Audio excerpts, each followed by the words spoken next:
In this episode, we are going to pose three brain teasers, marketing brain teasers. And we're actually going to try and solve these brain teasers together when it comes to our own businesses and our wacky teacher, our new wacky teacherpreneur business. And if you stick around until the very end of the episode, we're going to tell you how to get our free business planner, which has all sorts of tools for you to develop your marketing plan and just get organized in your business. And I'm going to talk about a recent marketing event that I ran at the beginning of August that didn't go so well. And I'm going to talk about why it didn't go so well and how I am pivoting. So let's get started with the wackiness. All Yeah. right. So I thought it would be fun to start out this episode with one of these little books that I buy all the time. I buy a ton of books about money because who doesn't love money? This one's called The Millionaire Money Mindset by Max Smith. It's a very teeny tiny little book, but it has some good tips about when you're a small business owner or you own your own business in general. There are limiting beliefs that might be getting in your way of making more money. So I thought it might be fun to talk about some of the limiting beliefs real quick as we're going into this, and we're giving you tips and tricks or a process that you need to go through in your own mind to increase your sales and make more money.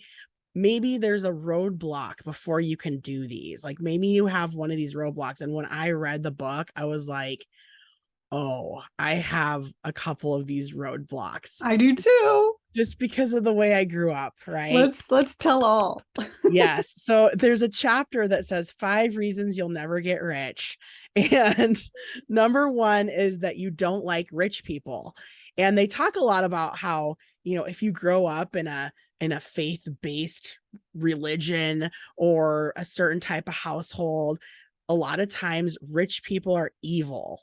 And even in your religion, right? Like a lot of times religion sort of condemns having too much wealth.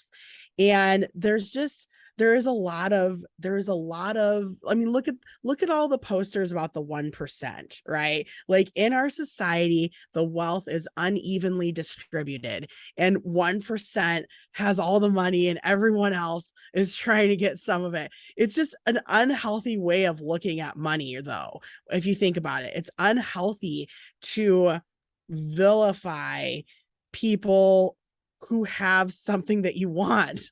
And after I was reading about that, I was like, oh my gosh, I think I do this, right? Like I love jokes about all of the billionaires and Elon Musk memes and how he's just ruining the world and everybody hates him. And I'm like, yes, I'm always on that. I'm always on that bandwagon. And I do realize that could be subconsciously blocking me from making more of my own money because I'm always vilifying rich people. Can I just say something about this? Yeah. So, one of my favorite podcasts, have you ever heard of this podcast? It's called The Life Coach School. Yes. Brooke I Castillo. love it. I love that podcast. I do too. And she is a multimillionaire, Brooke Castillo. I mean, and she's done it all, on her own, and she's incredible. And she talks a lot about this, and she talks about how important it is for her to just be bold when it comes to talking about money. And she is bold. And when she talks about money, the way that she talks about it, sometimes I cringe. Like, I'm like, what? She's like really talking about like how much she wants money. And it makes me uncomfortable.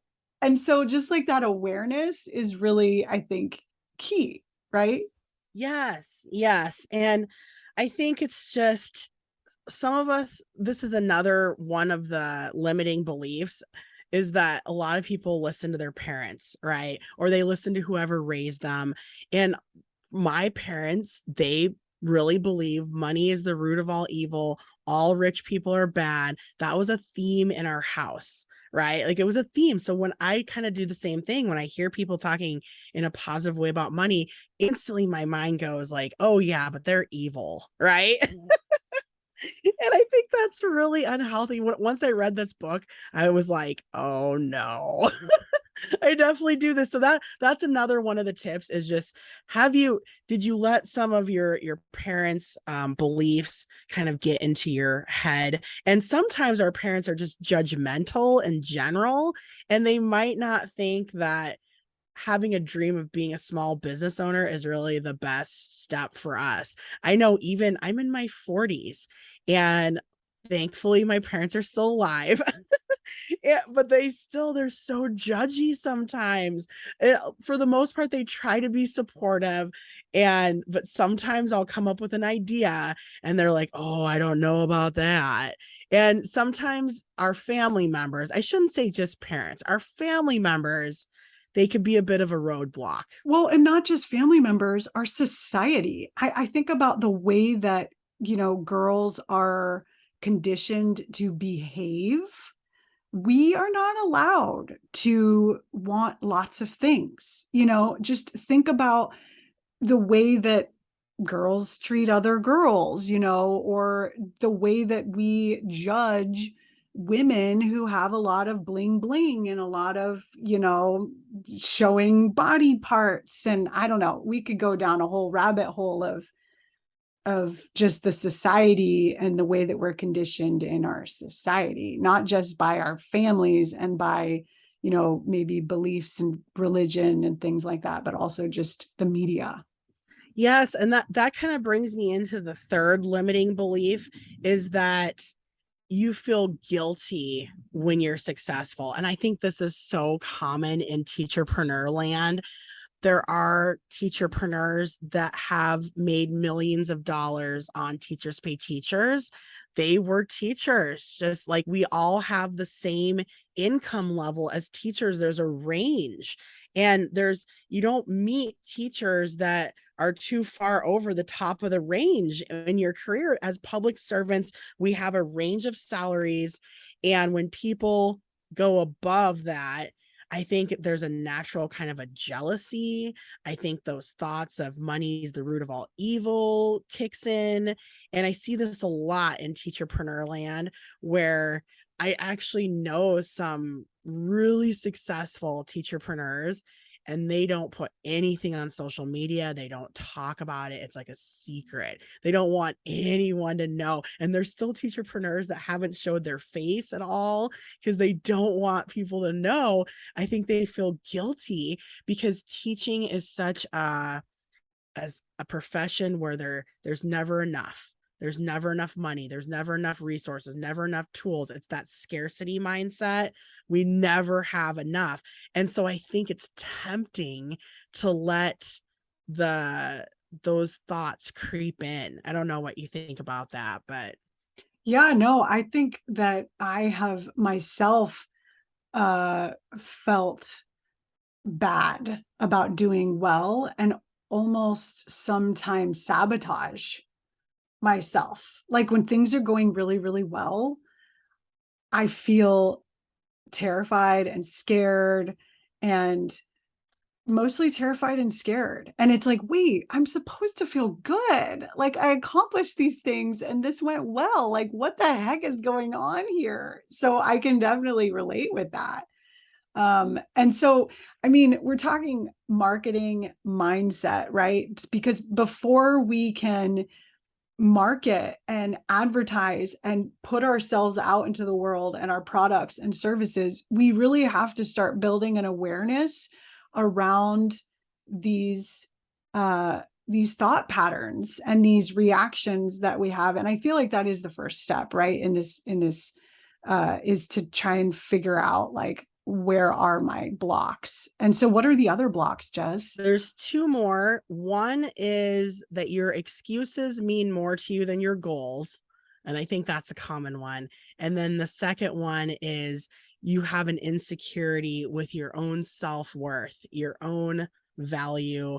And this book that I have, it goes into, if you ever look up locksmiths, right? Like you look up prices for locksmiths, they all do the same job, right? They open doors, they get you back into your car. But some locksmiths charge $50 to open your door, and some locksmiths charge $250 to open your door. And what is the difference? The only difference is their mindset that their time is more valuable or that they're worth more. It's not that you get a different service. So I was thinking about that in the world of education, and I was like, wow, I think we have a real problem valuing our knowledge and our products. I think we feel insecure because in the education world, we get so much, we're just supposed to share our information for free all the time. And we get so used to that. But really, not having the right value is often a roadblock, like on our self-worth. And that one hits kind of deep. Me too. And I again, I'm going back to kind of gender roles and women and the way that women are kind of conditioned to be kind and giving and caring, and like I was told I was selfish throughout my whole childhood. I don't Yikes. know. I know. And I still constantly or over dramatic, like I'm over dramatic. I hate that word or that phrase, drama queen. And so I definitely have insecurity about Yeah. like And being selfish or being like unkind or I yeah. think I think a lot of this is just you need to recognize if you have one of these roadblocks. Yeah, And and for admit me, it. yeah, and for me it was so much like how I grew up. I grew up really poor. My mom was a bartender and we lived off of her tips, and my dad usually didn't have a job. And it was a rough life. My dad was like in and out of work. He had a brain tumor when I was like 5, and it was really hard medically on the family, and it changed his whole personality, it changed his career path. When you have like open brain surgery, it changes you. And so it just a lot of my upbringing was centered in this, like, we're so poor but at least we're good people mentality. And when I was reading about this, like, and it does talk about how to change some of these things in your head. And for me, one of the things was that changing the thought in your head, instead of thinking that all rich people are bad or money's bad or I'm selfish for wanting money, just money gives you choices. Money gives you choices. That's it. You have more money, you could pick a different car when you go car shopping. You could pick a different kind of house to live in. It just gives you choices. And people with a lot of money, they just know that. It doesn't change your virtues or who you are on the inside. It doesn't change your passions in life or what you believe in or your character. It doesn't. It just gives you more choices for who you are. Yeah, well, and I just appreciate you sharing that with everyone. Like that sounds like you had, yeah, some really tough things that you went through as a kid and you're still working through it as an adult. And it sounds like you've worked through it a lot to like be able to share it publicly on this podcast. So I appreciate you for doing that, Jess. I really Thank you for do. listening, Amanda. It's so funny to be having these like really deep conversations with our weird, wacky costumes. It is, but you could go to our YouTube channel and see them all. Each week, we pick out a new background and we pick out a new filter. And right now, Amanda has her cat behind her. And I'm So like, you cute. should be a mouse. So your cat's like looking at a mouse. And she found a mouse filter. And I randomly chose San Francisco because that's where Amanda is. And then I guess I was thinking of growth, like money mindset growth, right? And so I put a little sprout coming out of my head.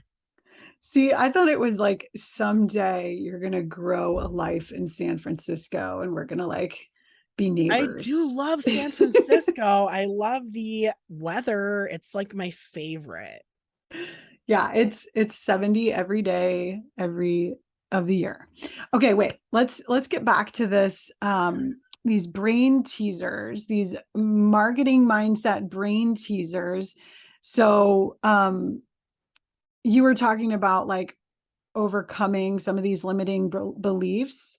Can I just, there's one that I feel like I've started to overcome in my own Amanda Right Now business through coaching, through having a coach for an entire year. I just want to talk about one of them that I've started to overcome, which is like valuing myself and my product and my worth. Um, so a thought that's helped me to overcome kind of my insecurities about my product, and the worth of my product is that my product is only for certain people. It's not for everyone. It's for very specific people in very specific situations. And so there's a huge, large uh, majority of people that I'm not for, and that's okay. Like my product is not for everyone. And I'm okay with that. And I accept that because it is perfect for some people. And so I think that gets us to the first brain teaser, right? So the first brain teaser, do you want to share it, Jess? Who are our customers and what are their pain points, problems, needs? So we were going to talk about it as wacky teacherpreneurs. Who are our customers? Who's listening to us right now? And what problems are they having? And we go back and forth on this all the time. Like we're constantly debating this because we're new and we don't really know. Like we know it's going to take us time to grow into this new role in this podcast, but we both have ideas about who are the wacky teacherpreneurs out there. Yeah, and honestly, when we first started this, we were thinking, well, they're people who um, want to make money online but don't know how to get started. Like there are teachers out there that are really wanting more and just brand new to this whole world. And maybe they want to start a TPT store, but then Jess, you said that they could possibly already have a store. You know, Yeah, that I went and looked at our email list because something exciting at the end, we're going to tell you how to find our business planner. We made a really cool business planner. It's awesome. It's everything you need to grow your business and look at your business in a more business world way, because a lot of us in teaching as teacherpreneurs, we're always looking at things as teachers, and a lot of people have figured out how to make products, but getting in, like shifting into the business mindset is a little bit different. It's capitalism.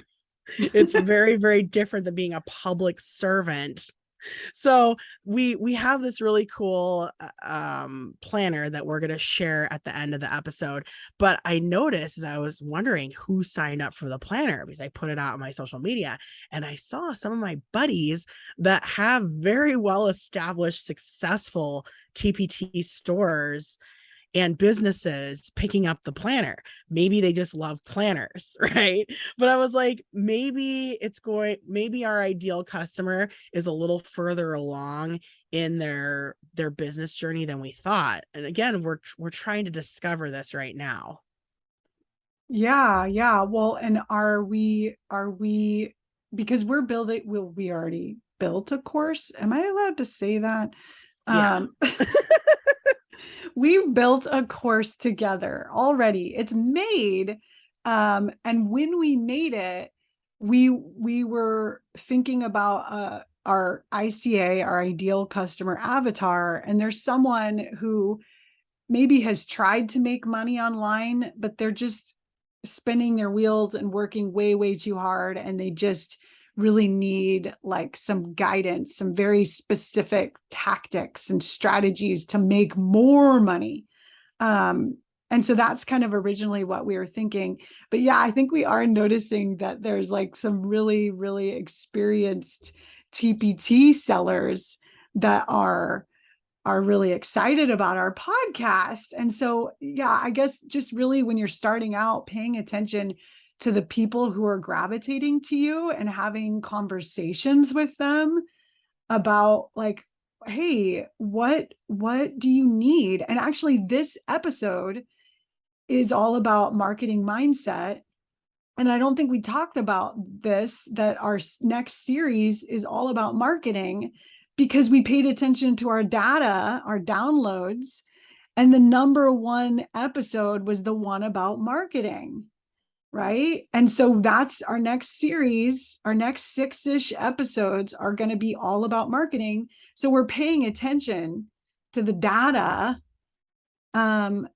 of the people who are following us and figuring out like, oh, who are these people and why are they listening to us? Why are Yeah. they gravitating to us?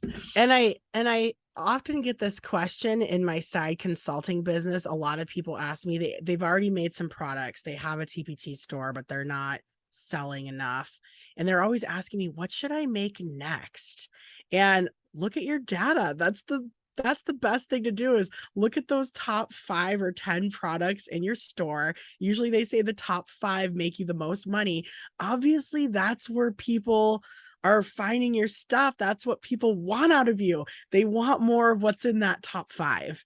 And so I always tell people to go and look at like, what do you sell the most of? Like you have to follow your own data to figure out what to do next. And a lot of people just want to create brand new things out of the blue. I mean, look at, we created this podcast, right?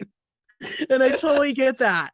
Totally get it. People want to do new things because it's really fun, but look at the data and it's always going to be out there. And like I said in previous episodes, if you don't have any data, you could go ask in Facebook groups. You could go ask people, right?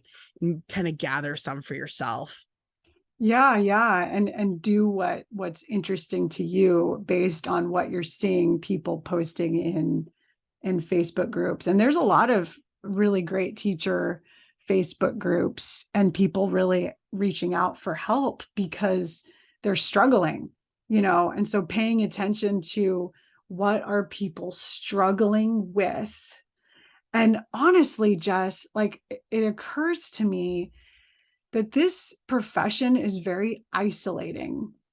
And we might be people who other teacherpreneurs just want to like kind of hang out with, and like shoot the, what am I about to say? Bleep with. Bleep. Yeah, Um, it is I think it's an isolating career and it's an isolating profession being a stay-at-home entrepreneur, a teacherpreneur. I know a lot of my buddies that stay at home and are a teacherpreneur full time. It's lonely unless they find a group of friends. But then those are other teachers that are also lonely. It can lead to a little bit of drama, right? Like sometimes it can be a hard path. Being a teacher is a hard path. Being a teacherpreneur is a hard path. And I think you're right. Maybe some people just want that companionship. yeah. Well, and I know I'm super grateful for you and just being able to, and that one of our purposes for this podcast is just because we want to hang out Exactly. and have fun. Even though we have had a little, when we were planning this episode, I think we were having we were having a little spat, maybe a little tiny Well, spat. I think Amanda loves having a very clear outline, and sometimes I already kind of have it in my head. We can just get on and talk about things. We have so many stories to tell. But Amanda likes the outline, and I was not in the mood for the outline today. It keeps us focused. So speaking of staying focused, Does it though? Does it? yes. So who are our wacky teacherpreneur customers and what are their pain points? We're still researching. We're putting ourselves out there and then looking at the data, and we're still kind of playing around with this and figuring it out. And we don't have it figured out yet.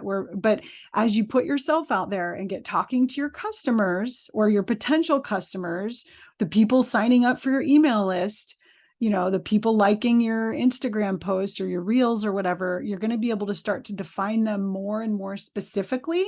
And so then what's the next brain teaser?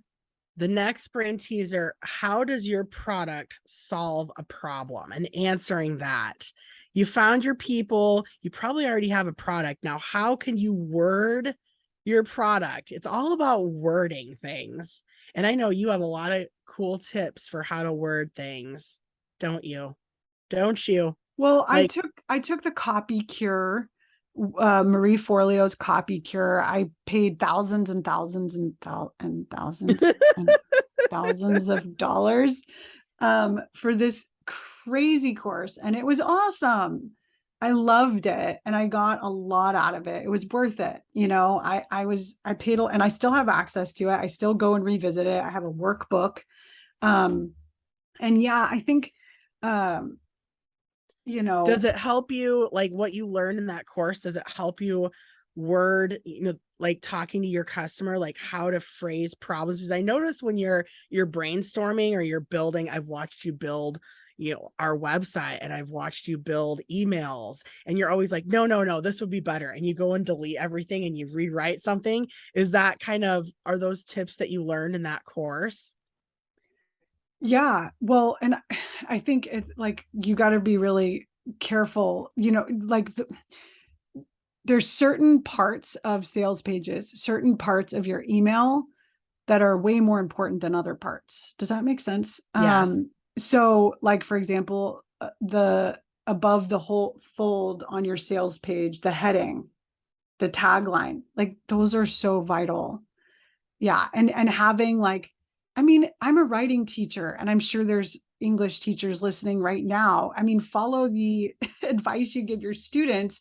You're going to crank out a lot of ideas, and some of them are going to be really silly and stupid, and you're going to feel like an idiot just with what you wrote, but also taking things like people in Facebook say, Facebook groups, taking what people are saying straight out of their mouths and putting it on your sales page. That's one of the biggest things, like one of the biggest takeaways is like when your ICAs are talking to you, which is why it's so important to talk to them. What are they saying? Like, what are they actually saying? What are the sentences that they are speaking to you? What are the key words they're using? Those are the words you're going to be using when describing your product and when making your sales pages and when promoting on social media. Um, so yeah, like, and thinking about like, how is my product connected to their problem? And so do you want to talk about like maybe one of our products because both Jess and I made the huge, mistake for years and years and years of just cranking out products without really thinking about customers. But I do think that we were our own customer. Like, I think when we created these products, and I think a lot of teacherpreneurs do this, they are in the classroom and they're looking for something and they can't find it online, and so we just created ourselves. Like one of my very first products I ever created was a government simulation. So I had to teach government in US government in third graders. And it was so boring, and I wanted it to be fun. And so I created a government simulation and then I threw it up on Teachers Pay Teachers. So, I mean, we do kind of naturally solve our own problems, when we're creating our products, right? I think when I was looking at my own store, when I started, I really wanted to just create writing products because I love writing. But as I started developing products, I figured out that, what was I creating for my own class? It was really things to keep them busy.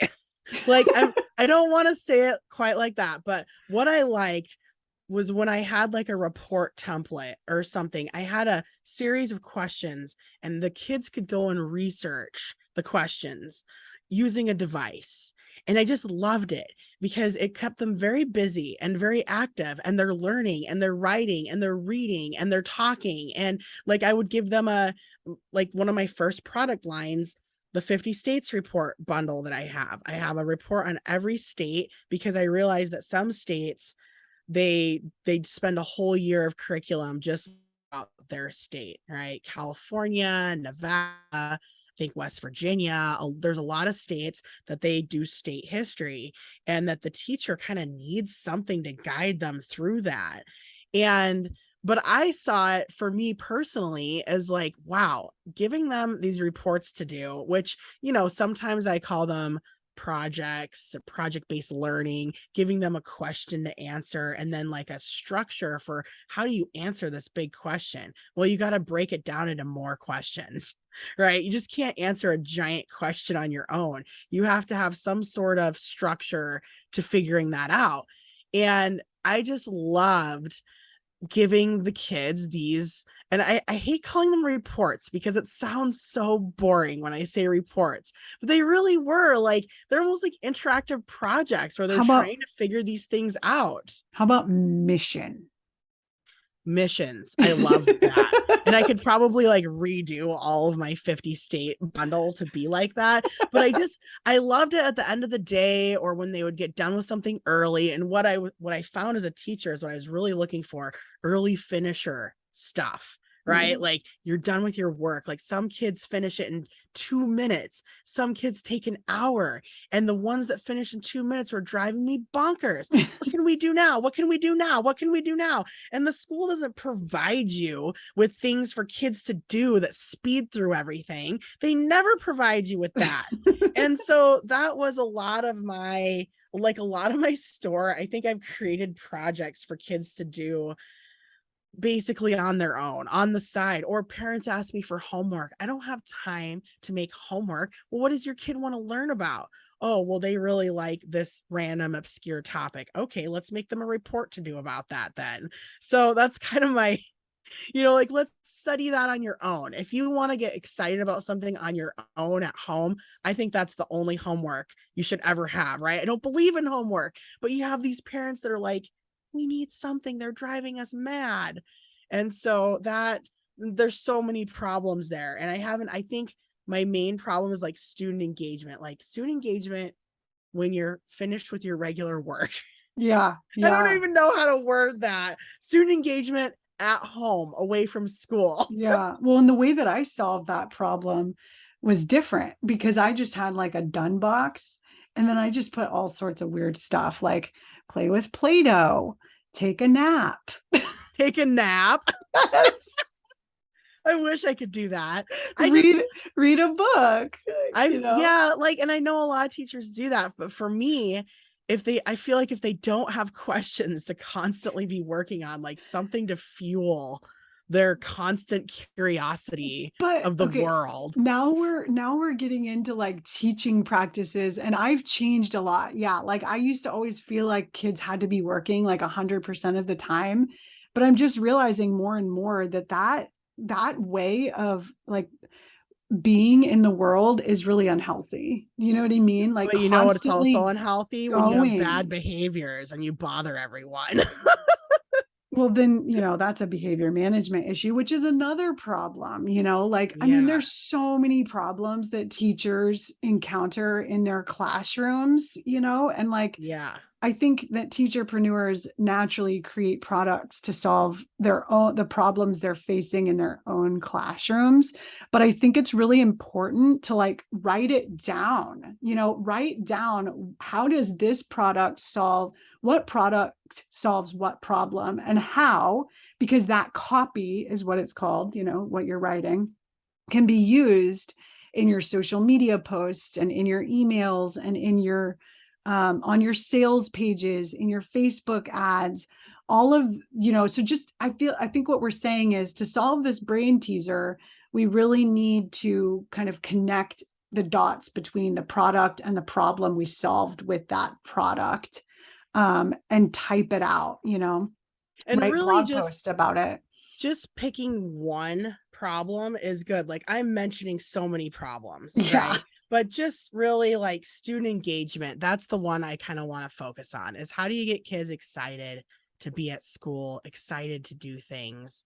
Student engagement. That's a good problem. But if I wanted to, and that wasn't working for me, I've thought of like all these other things that, my product could solve, or I can spin it, right? So I've done this on Pinterest before, where I haven't put like a student engagement. It's the same blog post, but one of them is solving student engagement.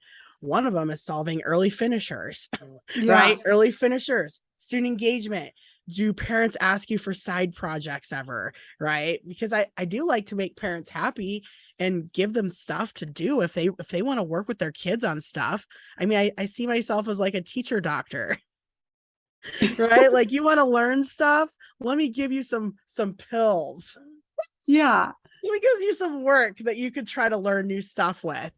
So there's You're just a million ways you can go about it. But I think just looking at your products is always solving some kind of problem, and just sticking to that problem is how you become an expert. That's what I wish I would have done, because I went down all these different paths and I'm like, oh, it does this and this and this and this and this. And really, I feel like if I just stuck with student engagement, then people would know me as like, oh, you're really good at student engagement. Like, if I just did that the last 7 years, you're so good at student engagement. I wish I would have done that. yeah, That's the solving that that's the tip I problem. have, is stick to one problem and get really good at solving it. And you've done that. You have really done that with your reading and writing workshop. I mean, you're who I think of when I'm thinking of, oh, how would I do this in workshop? I think of you. Well, that's amazing, but I feel like I have not done so well sticking to one problem, because there's a lot of problems underneath that. Like, how do I implement workshop problem? There's a lot of problems underneath. So I guess those are kind of sub problems. Because right now, I mean, the problem that I think a lot of teachers are trying to grapple with in their classroom is social justice and equity, and like making sure that they are implementing practices that are aligned with those values. And so right now I actually am writing a six blog posts, and they're all rethinking. So the first one is rethinking writing workshop with an equity lens. The second one is rethinking reading workshop with equity in mind. And then I just posted one yesterday, rethinking conferencing with equity in mind. And so I don't know, like, I feel like new problems surface like as times change, but I do want to speak to this, that in our outline, about being salesy versus helping someone solve a problem. So I think a lot of teacherpreneurs, myself included, have felt really like that promoting my products or talking about my products, I mean, it's hard. Do you know what I mean? Like on in social media and in my emails, like actually, and even when TPT has a sale, all those sales emails that go out. Um, I've actually had customers of mine complain about all of the emails they get from all the TPT sellers, like, oh, they email way too much. Like, I've heard different customers of mine who follow other teacherpreneurs complain to me about it. And in my mind, I'm thinking, you know, well, you must not be their person. You're my person. But like, I should be sending those sales emails more. And I should be. And so this is definitely a block that I have, because I'm constantly giving away things for free, and I'm constantly, you know, just putting a lot of like value out in the world without promoting my products.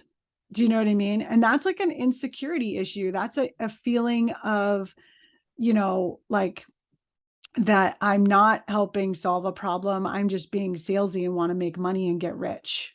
Do you know what I mean? And that's like kind of a mindset issue that I'm still grappling with, like I'm totally cool with posting about a blog post or a new podcast episode. When it comes to like actually featuring a product and talking about a product, that's scary for me. And so I'm working like on that right now. Yeah, it's like working on that, your own self-confidence, on valuing yourself, and that you're, because we do value free information so much in education. Like we value the free blog posts or the freebies and this and that. And it's like, how do you kind of switch that in your head to start valuing what you bring to the table and recognizing that your value, it does cost money, right? Like, you do have a price tag for everything that you know and everything that you can help people with. You deserve to make money from those solutions that you have, that you've worked for over 10 years to develop, right? Yeah, for sure. And I think just when I post about a product, I need to realize that this product could be potentially helping teachers solve a really big pain that's like keeping them up at night, and so it's worth it to them to hear about this product. And so, and again, like, this product isn't for everyone, it's only for that teacher who's up at night thinking about this problem of like, oh, I have to, like, just basically living like the living day to day kind of issue, and just feeling constantly frantic, and like you're constantly, you know, not sure what you're doing that day, and that whole like, heart palpitations a few minutes before the bell rings because you're not ready yet, and damn it. And that's kind of, I feel like that's the problem that I'm trying to solve for people, like, go, I I have. think I think it's incredible that you kind of have a problem narrowed down, because when I was watching your webinar, you were so clear about the problem that teachers are having, right? And in your different webinars, you're just very, very clear about it, I felt. And then I was just like, what do I solve? What do I do? And I was writing down a list as you were doing your webinar. I'm like, I guess I kind of do this, but then I also kind of do that. And so I think that's really good to get more clear on the problem. And like you said, maybe your problem is like the damn it, right? Damn it. I need to teach all this today and I don't have any time. Well, I don't have the lessons, I don't have the mentor Yes. texts, I don't have, Yes. the charts, I don't know what kids are going to do when I send them off to write. Like, I don't know, there's a ton of problems. But I mean, it's funny that you say during my webinar that I was so clear about the problem, because the next brain teaser, I don't think I really, I don't know. Yeah. So let's just talk about the next brain teaser, which is, so once you've figured out, who your customers are, what their pain is, and how your product solves that problem, how can you be willing to pivot based on the feedback and the information you're getting from the people who are following you, not necessarily always your customer. I mean, yes, you should be totally surveying your customers and finding out like what they're getting out of being your customer, like, and I love having like just sending my email list, like, hey, does anyone want to get on a Zoom call for 30 minutes, and just like talk through things with customers, but also the people who didn't buy, like finding like, how can you learn more about why they didn't buy, and like just being able to pivot based on the feedback you're getting from people who follow you, whether they're your customers or just people who are into what you have to say for free. Um, and I think one of the issues that I have with my webinars is, and just in general, is just all the free stuff. There's so much free stuff that I'm giving away. And a lot of what I do is give lots and lots away for free in my webinars. And actually, someone during my webinar said, I think it was like day 3, they were like, this is so good. I feel so prepared for this school year. Thank you so much. Like, and I gave away, like, for people who stayed till the very end, I gave away my launching reading and writing workshop unit. And that actually, I think, was a mistake, because I gave away so much that, and this is what I was talking about, a recent marketing event that didn't go so well. I did not sell as many of my product as I wanted to. It was actually quite disappointing, the results. For the amount of work that I put in to these 3 days of doing this webinar, it really was depressing. And I realized, like, you kind of have to reflect, what happened. And I talked to you, Jess. We voxed. Do you want to tell them what your advice was to me? Yeah, I Because you was went to my thinking, webinars. I went to all the webinars and I couldn't believe that everyone didn't buy, because I was like, I'm sold. If I was doing a reading and writing workshop, I would definitely buy this, especially with the easy payment plan. Yeah. But the first thing I thought when she said that she hadn't sold as many as she wanted is, I was just thinking, well, why?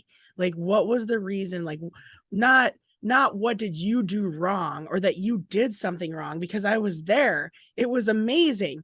But what was the reason that people didn't click buy? And Yeah. I thought that you should send a survey out to the people. Like, I was wondering if it was even possible to find the people that had gone to the webinar, but they hadn't bought. Could you send them a survey and just ask them why? Yeah. Yeah. And I did send a survey out, and I did find out why. And a lot of teachers that filled out the survey. So I had multiple, like, it was one question. And I said that in the email. Could you just, we just did this 3-day event, and I just have one question for you. Could you just take like 2 seconds to answer this one question? And the question was, what stopped you from signing up for Workshop Teacher School? And then I gave them like a multiple choice answers. So the first one was, I don't really know what Workshop Teacher School is. So just, they didn't know, they have no idea what it is. And this, I just sent this to the people who signed up for my 3-day event. I didn't send it to my whole list. Um, I have to follow another curriculum. It was too expensive. My teaching team wouldn't go for it. I plan to sign up next time. And then I also left an other option in case they wanted to type something else. A lot of people used the other option and like typed their own answer. Um, but the main result was that it was too expensive.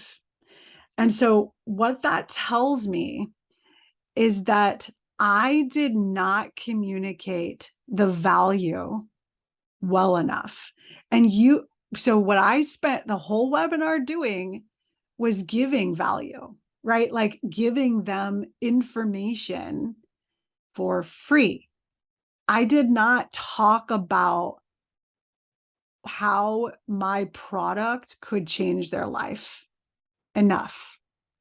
I didn't talk about their problems enough. And I didn't talk about how my product could solve their problems enough. I just talked about my product. You know what I mean? Like, I just talked a lot about, like, here's what's inside. You know what I mean? And like, you get this and you get this and you get this. And so, and this was something that I learned from having a business coach for a whole year was, and I just, that, like, talking so much about like all these problems and just like being super over dramatic, like, you don't have enough time, you're frantic every day, and you feel overwhelmed and you're stressed out and you don't have enough time with your family, and like, this can solve all of that for you. To me, that feels salesy. Do you know what I mean?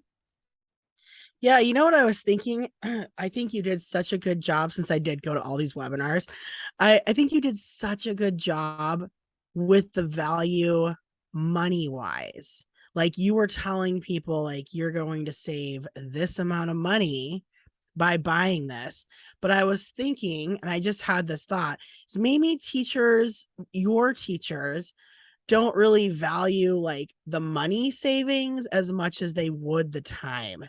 Even though the time sounds more salesy to you, like how many hours a week will they save by getting workshop teacher school? Well, and I guess it's hard for me to determine that, like actually my lead magnet right now is save 10 hours of planning time.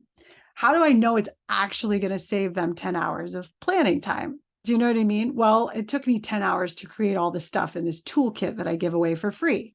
I mean, but do I know for sure that they're going to save 10 hours of planning time? I don't know. And so that's the part that I just get a little bit like, I I don't think you know. should I think you should list like the like every single thing you offer, right? And then not how long it took you to make it, but like how long you would spend teaching that. Like how many teaching blocks would this fill up? How many days of teaching could you fill? And start Hmm. looking at it at like days, like how many days or weeks or months of curriculum, teaching ideas, lessons are they getting? And then kind of like lead with that. Like you are going to get, does it really span an entire year of content? Does it span 6 months? Could it last a whole semester? And then you could tie it into, okay, how long does the average teacher spend planning units that would last an entire semester? Would last 40 weeks of time, right? Or like 39 weeks is the average school year. Do you have 39 weeks of lessons? Because I do feel like if people know you could save them a whole year of planning time, they would go for it. Yeah. And I don't think I said that in my webinar. I did say like this thing is worth this amount and this thing is worth this amount, right? I did have that part and I did have testimonials, which kind of got at the pain point. But I do think that my webinars need, I need to shorten the content and increase the Value.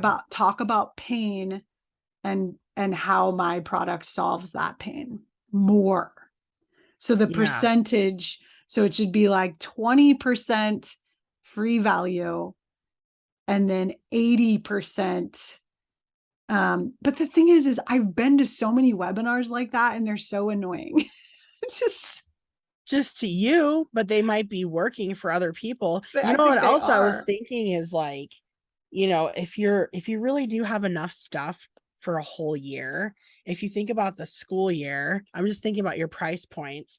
I mean, it's such a tiny amount of money to look at each day. Like people go and spend $7 on a latte.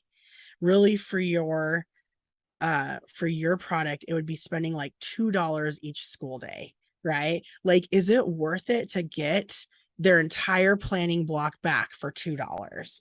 Like, if I could just sit around do nothing for $2 for a whole hour because I have your product, I would definitely want that. Holy It's worth crap. $2. This is mind blowing. How did you do that math? Because I So just did 362 divided by 180 and it gave me 2.